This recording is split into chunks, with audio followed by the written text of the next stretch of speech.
Hello everyone, मैं दिवाकर पांडे। मैं खड़ा हूं दिल्ली में भीम आर्मी के मीडिया अध्यक्ष शिवम जाटव। आज भीम आर्मी को 21 जुलाई को आज हो गया कंप्लीट 10 साल। और जैसा कि कहा गया कि आरएसएस से बड़ा भी ये संगठन बन चुका है, जैसा कि आपने देखा होगा न्यूज़ पे। और मैं आपसे बता दूं, इस रिगार्डिंग आज हम बात करेंगे कि भीम आर्मी करना क्या चाहती है, भीम आर्मी का उद्देश्य क्या है। आज हम ब्रीफली और अच्छी तरह से समझेंगे और चंद्रशेखर रावण जी का मकसद क्या है और ये किन किन को जोड़ना चाहते हैं अपने समाज में और अपनी पार्टी में। ये सब चीज़ों पे चर्चा करेंगे, बहुत अच्छा लगेगा। आप एक बार शिवम की बातों को सुनिएगा। शिवम जाटव, सबसे बड़ा क्वेश्चन हमारा ये है कि भीम आर्मी आज 10 साल कंप्लीट हो गई, उस पर आप क्या कहना पहले तो बहुत बहुत धन्यवाद दिवाकर पांडे आपका। आप मेरे क्वेश्चंस को और ऐसे ऐसे सवालों को लाके मुझसे पूछते हो और समाज में एक नई उद्देश्य और दिशा दिखाने का काम करते हो और बहुत अच्छे ग्राउंड लेवल से आप काम करते हो। तो पहले तो बहुत बहुत धन्यवाद। तो जैसे कि आपने कहा कि भीम आर्मी का उद्देश्य क्या है, क्या भीम आर्मी चाहती है। आज आरएसएस से बड़ा संगठन भीम आर्मी ने जमीनी स्तर पर खड़ा कर दिया। वो भी 10 साल में, वो 100 साल की बात। और मैं ऐसे कंपेयर नहीं कर रहा हूँ। 10 साल में आप कहना चाहते हो कि जिस तरीके का भीम आर्मी ने दिल में प्यार जगाया है लोगों के, एक बहुत अच्छा व्यवहार बनाया है, तो उसके पीछे एक कारण होता है। जैसे कि दिवाकर पांडे, आप ग्राउंड लेवल से जो काम करते हो, तो कहीं ना कहीं मैं मानता हूँ बड़े बड़े एंकरों से ज्यादा जो आपकी रिस्पेक्ट है ना, वो मीडिया के अंदर तो है ही और समाज के अंदर और एक अच्छी जागरूकता के लिए जो काम कर रहे हो, वैसे ही भीम आर्मी की एक अच्छी इमेज बनाने के लिए जमीनी स्तर पर भीम आर्मी संगठन काम कर रहा है। और रही बात आरएसएस और भी संगठनों की, तो मैं कंपेयर नहीं करता, नॉट कंपेयर योरसेल्फ। और मैं बस इतना ही कहूँगा कि भीम आर्मी का एक उद्देश्य है, आपको पता हो तो, क्योंकि सबसे पहले तो वो मैं बहुजन समाज में जन्मे महापुरुष और दलित समाज के मुक्तिदाता और परम पूजनीय डॉक्टर बाबा साहब को नमन करते हुए, उनको याद करते हुए, और पहले उन्हीं की बात रखूंगा कि भीम आर्मी का उद्देश्य क्या है और भीम आर्मी संगठन करना क्या चाहता है। भीम आर्मी संगठन सबसे पहले बाबा साहब अम्बेडकर की विचारधाराओं पे चलने वाला संगठन है और आजाद समाज पार्टी बाबा साहब अम्बेडकर की विचारधाराओं पे चलने वाले संगठन एक समाजवादी पार्टी है जो समाज को एकत्रित कर समाज में से भेदभाव, ऊंच नीच और गैर बराबरी को खत्म करना चाहती है। सबसे पहला उद्देश्य तो ये होगा। तो मेरा तो ऑडियंस से और मीडिया के साथियों से और तमाम उन लीडरों से बस यही कहना है कि भीम आर्मी का जो उद्देश्य है, सबसे पहला, आपने एक बुक है डॉक्टर अम्बेडकर जी की, बहुत प्रसिद्ध है, पूना पैक्ट, जिसमें डॉक्टर अम्बेडकर साहब नहीं सर, तो मैं मानता हूँ, एक्सेप्ट करता हूँ। उसी से ही जुड़ी हुई रिलेटेड बातें हैं जो संगठन का आप जो प्रचार बताता हूँ मैं उसी को। पूना पैक्ट एक ऐसी बुक है जिसमें एक उद्देश्य दिया है डॉक्टर बाबा साहब अम्बेडकर ने कि जब तक हम देश को अच्छी दिशा नहीं दे पाएंगे, जो नीचे तबके के जो लोग हैं, जैसे कि मेरा जो इससे रिलेटेड, दोनों रिलेटेड ही शब्द हैं और दोनों एक ही कहानी के दो पहलू हैं। अगर आप देखोगे, देखने का नजरिया है और समझाने का नजरिया मेरा एक ही है। समझाऊंगा और आप समझ पाओगे, और मेरे जो समाज के लोग हैं वो अच्छी तरीके से इन दोनों चीज़ों को जानते हैं। मैं तोड़ मरोड़ के बातें कहना नहीं जानता और समाज को भटकाना नहीं चाहता, ठीक है। तो मैं सभी समाज से, और यही नहीं बहुजन समाज से नहीं, मैं बनिया, ब्राह्मण और भी बहुत सारे समाज है और अलग अलग जातियां हैं, उन सबसे ये निवेदन करता हूं कि डॉक्टर अम्बेडकर का एक बहुत बड़ा सपना था कि जब तक हम छोटे समाज को और दबे कुचले समाज को आर्थिक गैर बराबरी से ऊपर नहीं लाएंगे, तब तक इस देश का उद्देश्य और उद्धार नहीं हो पाएगा। तो नहीं, ये तो बात तो ठीक है, बात तो ठीक है। डॉक्टर अम्बेडकर का जो सपना अधूरा रह गया था, जो सपना उन्होंने देखा था और किसी कारणों के अनुसार वो पूरा नहीं हो पाया। माननीय बहन जी भी हमारे बहुजन समाज की बहुत बड़ी नेता रही हैं, आप जानते हो। और नहीं है अभी भी है, बहुत अच्छा प्यार है, पर जो काम बहन जी भी नहीं कर पाई थी पूना पैक्ट, उन्होंने भले ही बाबा साहब अम्बेडकर की विचारधाराओं को फैलाया और बहुत अच्छी तरीके से जागरूकता दी, समाज में बहुत अच्छे काम किए। उसी चीज को मैं आपको ये कहना चाहता हूँ, समझाना चाहता हूँ। भीम आर्मी के 10वीं संविधान के लिए तो पहले तो बहुत बहुत शुभकामनाएं, मंगल कामनाएं, और माननीय एडवोकेट चंद्रशेखर आजाद जी को और ऊपर जाने के लिए, बुलंदियां छूने के लिए समाज सपोर्ट करे। बस यही हमारा क्वेश्चन और है सर। और मेरा यही कहना है कि वो चाहते हैं कि बहुजन समाज ही नहीं बल्कि बहुजन समाज का तो उद्धार होगा। देखो, दूसरी जो हमारा मीडिया है, अभी दूसरा वीडियो आएगा उस पर हम इस मुद्दे पे बात करेंगे और समाज को लेके। हमारा दूसरा क्वेश्चन आपसे ये रहेगा कि जो कि बहुत सस्पेंस बना रहता है कि भीम आर्मी जो है अलग लेवल पे काम कर रही है, देश में अलग नाम कर रही है, लेकिन कहीं ना कहीं अगर देखा जाए तो ये जातिवाद को बहुत ज्यादा फैला रही है। ऐसा किसने कहा भीम आर्मी जातिवाद को फैला रही है? भाई ये पूरी मीडिया कह रही है। नहीं, ऐसा किसने कहा बताओ? आप मुझे अगर यहाँ पर खड़े होगे जय श्री राम बोलोगे या कोई मुझे आकर सलाम वालेकुम बोलेगा तो मैं उसको जवाब नहीं दूंगा यार, प्यार नहीं नहीं नहीं, वो नहीं नहीं नहीं, वो नहीं, वो ये तो जातिवाद है ही नहीं, ये तो एक नमस्कार का संदेश है। जातिवाद। मैं आपसे बता दूं कि भीम आर्मी, जैसा कि मैं नहीं कह रहा हूँ, मैं तो दिवाकर पांडे मेरा नाम है, आप सबका नाम आपका नाम शिवम जाटा है। जैसा कि कहते हैं कि बहुजन समाज, ठीक है, सिर्फ और सिर्फ दलित नहीं नहीं नहीं, एक नहीं नहीं का नाम नहीं, एक बात और बता दूं, आप इस चीज को नहीं, मैं बता रहा हूँ। बहुजन का मतलब बहुत बड़े समाज को जोड़कर बहुजन नाम मिला है। अगर आप एनालिसिस करोगे, मैं मानता एक्सेप्ट करता हूँ मैं उसको। मेरा जो मुद्दा है दलित समाज, मैं उस पे आना चाहता हूँ कि चंद्रशेखर रावत जी सिर्फ और सिर्फ जाटो समाज को ज्यादा सपोर्ट करते हैं।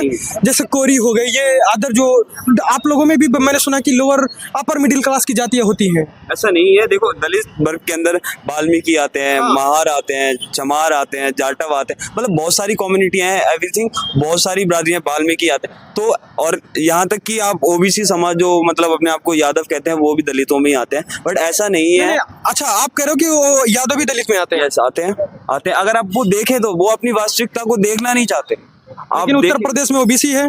देखो, अब कहने से और जोड़ने से तो आप कुछ भी जोड़ लो। कह देना कि देखो आज डॉक्टर अंबेडकर ने मुझे राइट दिया है कि मैं दलित समाज को छोड़ गया, पर छोड़ूंगा नहीं। मुझे तो गर्व है, मैं इस समाज में पैदा हूँ, मैं पंडित बन सकता हूँ, मैं बनिया बन सकता हूँ, मैं किसी और धर्म में भी जा सकता हूँ। तो बट ये सब चीज़ तो एक अलग मोटिव हो गया कि आप कुछ भी जोड़ सकते हो, पर वो एक पर्सपेक्टिव मोटिव है, उसको मैं नहीं छेड़ना चाहता और किसी की भावनाओं को हनन नहीं पहुंचाना चाहता। बट मेरा जो मेन मुद्दा है, आप उस मुद्दे पे मुझसे बात करिए, मैं उसका रिप्लाई। हाँ, मैं उस मुद्दे पे ही आ रहा हूँ। अब जैसे मान लीजिए 10 साल कंप्लीट हो गया, ये 2029 में क्या करना चाहती है भीम आर्मी की? 2029 में चाहती है कि बहुजन समाज में से कोई ऐसा क्रांतिकारी योद्धा निकले। नेता नहीं, नेता तो चोर होते हैं, मैं तो चोर कहता हूँ। अच्छा। क्योंकि नेता इस देश का अगर तो नेता तो आपके चंद्रशेखर आजाद जी भी हैं। नहीं, वो नेता नहीं, बहुजन समाज के बेटे हैं, शेर है। और एक वो शेर है कि यहाँ आप देखो राजनीति करने नहीं जाते, वो सबके दुख सुख में भी शामिल होते हैं। बिल्कुल। अरे सर, हर कोई, और मैं आप गूगल पे सर्च करोगे तो लीडर शो करता है। नेता का टैग तो मीडिया लगा रही है, वो तो अपने आप को नेता मानते ही नहीं। देखो, हाँ, बाकी ये संविधानिक गरिमा के अंदर है पॉलिटिकल लीडर, हाँ ठीक है, एक मेंबर ऑफ पार्लियामेंट है, सांसद है, मैं उस चीज को एक्सेप्ट करता हूँ, नेता है, पर वो उस तरीके के नेता नहीं है जो और भी है। मैं नाम नहीं लूंगा स्पष्ट रूप से मीडिया पे, वरना मेरे ऊपर FIR हो जाएगी। Sure. ठीक है, क्योंकि आजकल लोग चिड़े बहुत बैठे हैं और भीम आर्मी को देखकर तो तन मन में आग लग जाती है जो मनुस्पति को मानते हैं। ठीक है, तो मेरा सिर्फ इतना ही उद्देश्य है कि समाज को जो भटक गया है, हाँ, जैसे कि आपने बोला कि भीम आर्मी को देख के लोग क्यों जल जाते हैं, क्योंकि भीम आर्मी सच्चाई की रास्ता और एक ऐसी दिशा देखना चाहती है जिसमें सबका उद्धार हो, सबको बराबरी मिले, सबको हक मिले, ठीक है, और सबको समानता मिले, जो आज नहीं मिल रही है समानता, गैर बराबरी आज देखो नहीं कितनी है। किसने कहा कि समानता नहीं मिली? बताइए समानता, बताओ। आज दिल्ली के अंदर, दिल्ली जैसे शहर में, दिल्ली जैसे प्रदेश में लोगों के पास जॉब नहीं है, कितनी सारी। नहीं, वो तो बात अलग है, वो जॉब तो वो अलग प्रॉब्लम है। समानता की आपने बात, जातिवाद के इतने कीड़े सामने आते हैं दिल्ली जैसे शहर में, आपको कितने मर्डर क्राइम हो रहे हैं, आप इनको समानता में डिवाइड करोगे? क्या है ये? आप देखो ना, समानता किसे कहते हैं? एक अच्छा जीवन मिले, यहाँ सब चीजों का हमें सुविधा मिले, एक अच्छा पर्यावरण और एक अच्छा जीवन जीने के लिए एक अच्छी दिशा मिले। आज पढ़ने के लिए सरकारी गवर्नमेंट स्कूलों को बंद किया जा रहा है। जब लोगों को शिक्षा ही नहीं मिलेगी तो सम्मान और समानता कहाँ से मिलेगी? आज गवार व्यक्ति की इज्जत क्या है आप भी जानते हो, मैं भी जानता हूँ, देश की मीडिया भी जानती है, देश की जनता भी जानती है। जब लोग गवार रहेंगे ना, सरकार चाहती है कि लोग गवार रहे हो, गरीबों के बच्चे ना पढ़ पाए। और आज देश में रही बात ना, ये जुड़ा हुआ मुद्दा है रोजगार का। जब रोजगार नहीं होगा तो एक गरीब परिवार अपने बच्चे को पढ़ा नहीं पाएगा, क्योंकि प्राइवेट स्कूल की उसकी औकात नहीं है कि वो फीस भर ले, और फीस भरने के बाद उसका किराया निकाल ले, और किराया निकालने के बाद ना उसको एक अच्छी एजुकेशन उसको दे पाए। क्योंकि ये मुद्दे सब जुड़े हुए, सरकार तो बात करना नहीं चाहती। सर, एक बात मैं पूछना चाहूंगा, बहुत इंटरेस्टिंग है कि भीम आर्मी शिक्षा की बात करती है नहीं, हमेशा प्रोटेस्ट में जाती है। किसने कहा? भीम आर्मी, अगर आप देखोगे, यही तो गलती है मीडिया की। सर, आज हमारे तीखे सवाल है आपसे, कोई गुस्सा मत होना, क्योंकि आज मैं सिद्धांत से इस चीज का जवाब देने के लिए ही यहाँ पर आया हूँ। किसने कहा कि भीम आर्मी नहीं जाती? आप इलाहाबाद की बात, प्रयागराज की बात करें अगर, तो 52 लड़कों को FIR दर्ज हुआ। अब बताइए, चंद्रशेखर आजाद जी लोगों को शिक्षा रक्षक है भक्षक? ये बताइए। अब मैं यहाँ धाड़ रहा हूँ, अब मेरे ऊपर FIR हो जाए, कोई ज्यादा बड़ी बात है यार? दिल्ली के CM अरविंद केजरीवाल, जिन्होंने लोगों को इतनी सुविधा दी, मैं तो उनकी पार्टी का नहीं हूँ। अब आप मुझे बताओ, देश को एक अच्छी, दिल्ली को एक अच्छी दिशा दी, जिन्होंने अच्छी मेडिकल लिफ्ट दी और बहुत सारी चीजें की, बहुत सारे काम ऐसे किए, क्या किया उनके साथ? उन्हें भी जेल भेज के मुद्दे से भटकाया और दिल्ली में सर एक बात क्या बता दूं, हुआ? ये अंदर की बात है, अंदर की मैं बता दूं कि कुछ ना कुछ मैटर होगा। देखो आज के टाइम में ना दिल्ली में बता रहा हूँ, दिल्ली जैसे शहर में, दिल्ली जैसे कैपिटल ऑफ इंडिया जैसे शहर में भाई बर्गर पिज्जा नहीं, दारू buy one get one free मिल रहा है। सर- तो सरकार गिरेगी उठेगी, सर, बताइए। आप मुझे ये बताओ कि साहूकार कौन है? साहूकार कौन है? तड़ीपार या देश के दाढ़ी वाले बाबा? आप मुझे ये बताओ। अब मैं स्पष्ट रूप से बोल रहा हूँ नहीं, कि देश में साहूकार कौन है, देश में सच्चा और देशभक्त कौन है, बताओ मुझे। ऐसा कोई भी नेता, इधर नॉट एक्सेप्टेबल, कोई भी शरीफ नहीं है। सबने व्हाइट कपड़े पहन रखे, व्हाइट कपड़े के अंदर काला दिल लेके बैठे हुए। और लेकिन कहते हैं हर एक भारत का लीडर कहता है कि मैं देश के प्रति अपना जान न्यौछावर कर दूंगा, और आप कह रहे हैं कि कोई ऐसा नेता नहीं है जो ये काला दिल। सिर्फ और सिर्फ 15 अगस्त 26 जनवरी को देशभक्ति जागती है कि जान निछावर कर क्या दूंगा। भीम देश आर्मी पे हमेशा जान देश के निछावर- प्रति ऐसे देश पे जान निछावर कर रहे हैं तो दो आर्मी कर रहे हैं। एक वो जो देश पे, देश की सरहद पे बैठी है, और दूसरी जो देश के अंदर बैठ के देश के गरीबों के साथ उनका सुख और दुख बांट रही है। सिर्फ और Exactly, सिर्फ एक भीम विषय आर्मी पर आपसे और भारतीय सेना। बिल्कुल, भीम आर्मी ने क्या किया देश के अंदर, ये बताइए। बहुत बड़ी जागरूकता बताइए, कोई पैदा मेरे को की। बताइए कौन सा विकास किया, कहाँ पे क्या विकास भीम किया, आर्मी- प्रोटेस्ट के अलावा भीम आर्मी ने क्या किया बताइए। क्या किया? हाँ, भीम आर्मी को करने का मौका दिया कहाँ जा रहा? भीम आर्मी जिस टाइम पे, मैं अभी तो नहीं कह सकता दावे के साथ, पर जिस टाइम पे भीम आर्मी ताकत में आएंगी ना, जिस जगह जिन जगह ताकत में है उन जगह आप एनालिसिस कीजिए कि भीम आर्मी का क्या दबदबा है और क्या भीम आर्मी वहाँ काम करके आई है। भीम आर्मी का भी एक सांसद बना है, नगीना- तो वहाँ लोगों में इतनी आग लगी। नगीना में जो सड़कें नहीं बनी थी, उन सड़कों में चंद्रशेखर आजाद ने लोगों को, बड़े बड़े अधिकारियों को पैदल चलवाया और 24 घंटे में उस सड़क को बनवाया। आज तक किसी विधायक, किसी सांसद ने बनवाया? बताओ मुझे आप। शिवम जाटव, हाँ। इस सैटरडे तैयार रहिएगा, नगीना का हाँ, नगीना नगीना का टिकट कराएंगे हम, ठीक है। हाँ, हम जाएंगे। और हम नगीना का विकास दिखाएंगे आपको। और सुनो, मैं बता दूं कि भीम आर्मी, जैसा कि आपने बताया कि उन्होंने नगीना लोकसभा के लिए ये भी मांग उठाई सरकार से कि वहाँ कॉलेज बननी चाहिए, यूनिवर्सिटी बननी चाहिए। पर सरकार में बैठे लोग जिनके पास पावर है, जब वही करना नहीं चाहते, जब वही सपोर्ट नहीं करेंगे, तो अकेला चंद्रशेखर आजाद क्या करेगा? Chandrashekhar Azad member of parliament के अंदर दहाड़ता है, आप देखो, बोलता है। और रही बात, आप कहोगे कि बोलने से कुछ नहीं होता, तो सरकार आप एक चीज समझिए, और लोग की, देश की जनता जानती है, मीडिया भटकाने का काम ना करे, क्योंकि जब तक पावर नहीं आएगी तब तक अकेला चंद्रशेखर आजाद कुछ नहीं कर पाएगा। क्योंकि वकील सिर्फ केस लड़ सकता है, ना कि जज की तरह आपको बाइज्जत रिहा कर सकता। सर आज तो 10 साल हो गए। Yes. आप कह रहे हैं कि चंद्रशेखर आजाद जी अकेले हैं, लेकिन आरएसएस से बड़ा संगठन बना दिए। सर, नहीं, आप बताइए कहाँ से अकेले हैं, ये बताइए। सर, संगठन अब सपोर्ट करेगा 2029 में, वही तो हम देखना चाहते हैं कि अब भीम आर्मी की मैन ताकत जो थी वो जुड़ रही है। अब देश के अंदर जागरूकता पैदा हो रही है, जातिवाद को खत्म करने का जो काम हो रहा है वो ग्राउंड लेवल से हो रहा है।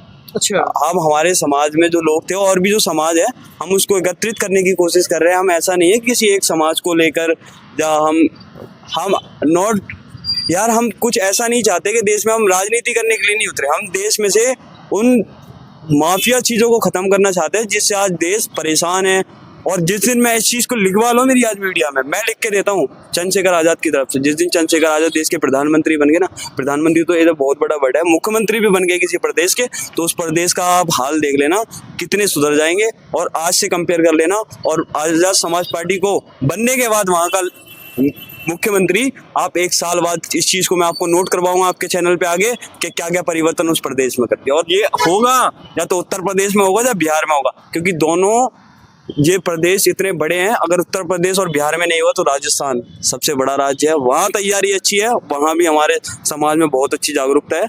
और मैं आशा करता हूँ कि इस एकजुटता को बनाए रखे और एकता को बनाए रखे समाज, क्योंकि जब तक एकता नहीं रखेंगे तब तक समाज का उद्धार नहीं होगा। काशीराम साहब कहते थे, जिनका दल होता है उसमें बल होता है, जिसका दल नहीं होता उनमें बल नहीं होता, और जिनके अंदर संगठित और एकता नहीं होती उनको कोई भी तोड़कर बिखेर देता है। बिल्कुल सर, जैसा कि आपने एक बात बताया, आपने बहुत अच्छे से एक्सप्लेन किया। मनोज जी का फोन भी आ रहा होगा, और इसी पे रात ज़्यादा हो गई है, मेरे को फ्लाइट पे निकलना पड़ेगा। सर इसी पे हम अपनी एंडिंग पॉइंट करना चाहते हैं, क्योंकि अब हमारे पास कोई क्वेश्चन नहीं बचा है। छोटी सी बात मैं आपको कहूँगा। बिल्कुल बिल्कुल, बताइए। पहले सबसे मेन मुद्दा ये है कि पहले तो आप किसी भी पॉलिटिक्स लीडर से आप कंपैरिजन जब करो, क्योंकि चंद्रशेखर आजाद एक ऐसा नेता है कि जो सत्ता या कुर्सी के लिए नहीं, आपने बोला कोई नेता है ही नहीं। सुनो, वो एक ऐसा बेटा है समाज का, और इधर संविधान को मानने वाले लोग हैं तो संविधान की गरिमा में एक नेता ही माना जाएगा। वो वाला नेता नहीं है जो समाज और जो जनता जो नाम देती है, इसलिए मैंने जनता का दिया हुआ नाम अब प्रस्तुत किया। जो चोर नाम है वो जनता का दिया हुआ है, मेरा नहीं है। आप गूगल कर सकते हो, गूगल पे भी बता दिया जाएगा। जनता में आप भी तो हैं। हाँ हाँ, मैं भी जनता हूँ, एज अ भारतीय प्रतिम नागरिक, मैं भी भारत का पहले, मैं जनता में ही हूँ, किसी हाँ। तो संगठन आप या कुछ किसी कहना पार्टी। चाहते थे उस तो मैं पे बस यही कहूंगा कि किसी चीज और से कंपेयर करना, कि मैं बता रहा हूँ जो लोग सत्ता में है ना वो भी नहीं कर पाए, चंद्रशेखर आजाद ने तो इतना कर दिया कि उनके आने वाली 7 पुश्ते भी नहीं कर मतलब पाए। सबसे ताकतवर भारत के लीडर चंद्रशेखर आजाद जी हैं, हाँ, और आने सीएम वाले जाटव जी का टाइम पे कहना है। बनेंगे। हाँ, और आने वाले टाइम पे बनेंगे, इस बात को मेरी लिख लो। ये जो भारत के हम- बड़े बड़े लीडर हैं जिनकी 100 साल से चला आया है, वो सब ताकतवर से फेल हो गए चंद्रशेखर राव जी देखो, के मैं सामने अब से। की चीजें नॉट कंपेयर नहीं, कंपेयर तो नहीं कर रहा हूँ, मैं भी नहीं कंपेयर कर रहा हूँ, हाँ। लेकिन जैसा कि बताया कि संगठन इतना बड़ा बना दिए, सांसद हो गए। अभी तो एक चौथा हिस्सा है, बहुजन समाज की संख्या तो अभी आपने देखी नहीं, 83 पॉइंट कुछ परसेंट है। सरकार अगर बनती है तो वो हमारे सर एक बात बताइए, एक छोटा सा क्वेश्चन है, एक वर्ड में जवाब देना। हाँ। जब इतनी संख्या है हाँ। तो आप लोग समझदार नहीं है, एकत्रित नहीं है, एकता नहीं है, उसी का तो फायदा मुट्ठी भर लोग उठा रहे हैं आज देश में। उसी चीज को तो हम जागरूक करने के लिए जमीनी स्तर पर उतरे हैं सर। डन डन डन, मैं समझ गया भाई। ये रहा सीएम की reporting. Thank you so much edu reform reporter के रहा, अपना रिएक्शन दीजिएगा। रिएक्शन देने से डरना नहीं है यार, कमेंट करो, जो दिल में हो करो। इसीलिए चाहता हूँ, एडू कहना रिफॉर्म चाहूंगा रिपोर्टर कि देश हर में एक राज कमेंट नहीं को एक्सेप्ट करेगा। करता है। Thank you so much. आज फिर एक और